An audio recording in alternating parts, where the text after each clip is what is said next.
Ayan guys, nagdagdag na ako ng content ko kasi malapit na rin mag-finish contract yung asawa ko sa trabaho niya. So, ito yung panabong na manok, papakainin namin ng turbo. Ayan, dumating siya kagabi, hindi pa siya kumakain, so hapon na ngayon.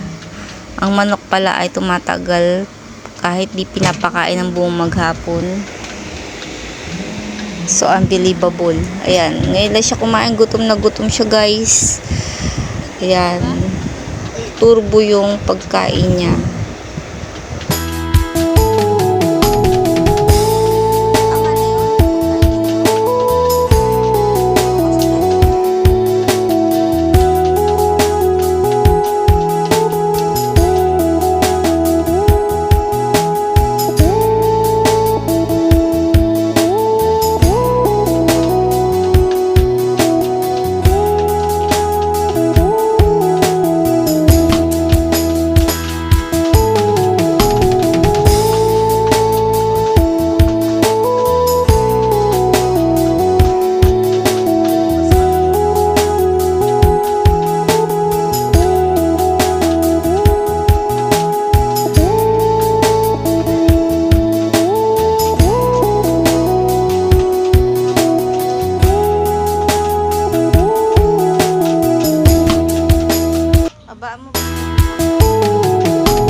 Ayan, dinagdagan na nga ni RJ ng pagkain kasi kahapon pa siya hindi kumakain. Pa-birthday to sa kanya ng kanyang foreman. Kamag-anak niya yung kasi, kaya may pa-birthday siya kasi birthday niya bukas. Yun yung regalo niya.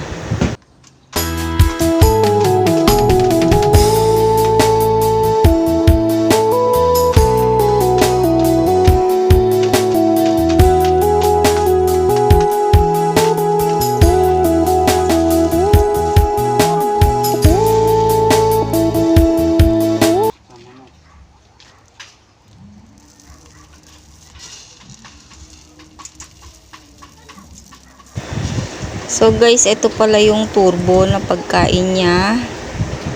Ayan. Ang tako niya, ang taba-taba niya guys. Pero hindi pa siya pinalalaban sa sabong kasi hindi pa raw siya pwede. Naalagaan pa ng gusto. So sana guys, suportahan nyo pa rin yung content ko. Kahit padagdag ako ng padagdag ng content, sayang din kasi yung mga pagkain na kinakain namin, dino-content ko rin guys, yung mga trabaho ng asawa kong bakal, yan, content ko yan guys, sana supportahan nyo guys. Tapos meron din akong larong Zelda, naglalaro din ako sa Switch Nintendo ko, yan, supportahan nyo guys, dyan yung makikita sa channel ko guys. Ayan, ang cute cute nya guys, taba-taba nya. At least may malilibangan na ako dito. Malaki naman yung pwesto niya rito sa harapan. Ayan, nililinis na ni RJ. Ayan, mahaba-haba yung pwesto niya. Mga ilang weeks lang, bibigyan na namin siya ng partner.